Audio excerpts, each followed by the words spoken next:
ओम गण गणपते नमः। गणेश जी महाराज की कथा। एक समय की बात है कि विष्णु भगवान का विवाह लक्ष्मी जी के साथ निश्चित हो गया। विवाह की तैयारी होने लगी। सभी देवताओं को निमंत्रण भेजे गए, परंतु गणेश जी को निमंत्रण नहीं दिया गया। इसके कारण जो भी आए वो सब विष्णु की भगवान की बारात में जाने का समय आ गया। सभी देवता अपनी पत्नियों के साथ विवाह समारोह में आ गए। उन सब ने देखा कि गणेश जी कहीं दिखाई नहीं दे रहे। तब वे आपस में चर्चा करने लगे कि क्या गणेश जी को न्योता नहीं दिया या वे समय नहीं आए। सभी को इस बात पर आश्चर्य होने लगा। सभी ने विचार किया कि विष्णु भगवान से ही इसका कारण पूछा जाए। विष्णु भगवान ही बताएंगे। विष्णु भगवान को पूछने पर सारे देवता विष्णु भगवान को पूछने लगा। उन्होंने कहा, हमने गणेश जी के पिता भोलेनाथ महादेव को न्योता भेजा है। गणेश जी अपने पिता के साथ आना चाहे तो आ सकते हैं। अलग से न्योता देने की आवश्यकता नहीं थी। दूसरी बात यह है कि उनको 1.25 मूंग, 1.25 चावल, 1.25 घी और 1.25 लड्डू और 1.25 गुड़ खाने को चाहिए। यदि गणेश जी नहीं आएंगे तो कोई बात नहीं है। दूसरे के घर में जाकर इतना सारा खाना पीना अच्छा नहीं लगता। इसलिए वो आए तो इतनी वार्ता कर रहे थे कि एक आदमी ने सुझाव दिया कि गणेश जी को आए तो उनको द्वारपाल बनाकर बैठा देंगे।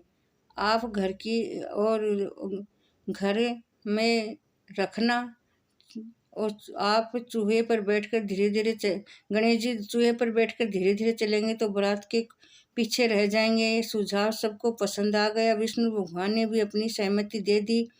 होना क्या था कि इतने में गणेश जी वहां आ पहुंचे और उन्होंने समझा बुझाकर घर की रखवाली को बिठा दिया।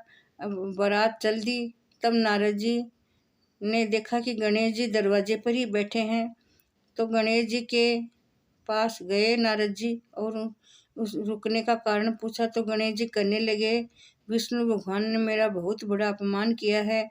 नारद जी ने कहा, आप अपनी मूषक सेना को आगे भेज दो। वह सब रास्ता खोद देगी जिसके कारण वाहन धरती में धंस जाएंगे। तब आपको सम्मान पूर्वक बुलाना पड़ेगा विष्णु भगवान को। तो गणेश जी ने नारद जी का कहना सुना। अब तो गणेश जी अपनी मूषक सेना जल्दी से आगे भेज दी और सेना जमीन पोली कर दी। खोद खोद कर बारात वहां से निकली तो रथों के पहिए धरती में धंस गए। सब लाख कोशिश करे परंतु पहिए नहीं निकले। सभी ने अपने अपने उपाय किए परंतु पहिए निकलने का नाम नहीं ले रहे, बल्कि जगह जगह टूट और गए। किसी को समझ में नहीं आ रहा कि क्या किया जाए और बारात कैसे जाएगी। तब नारद जी आ गए। तब नारद जी ने कहा, आप लोगों ने सभी देवताओं को बोला कि आप लोगों ने गणेश जी का अपमान करके अच्छा नहीं किया। यदि उन्हें मना कर लाया जाए तो आपका कार्य सिद्ध हो सकता है और ये इतना बड़ा संकट भी टल सकता है। शंकर भगवान ने अपने दूत नंदी को भेजा। गणेश जी को लेकर आए। गणेश जी को आदर सत्कार के साथ पूजन किया। गणेश जी का विष्णु भगवान ने तभी रथ के पहिए निकले। अब रथ के पहिए निकल तो गए परंतु टूट फूट गए। उन्होंने सुधारने कौन आए। पास के खेत में खाती काम कर रहा था।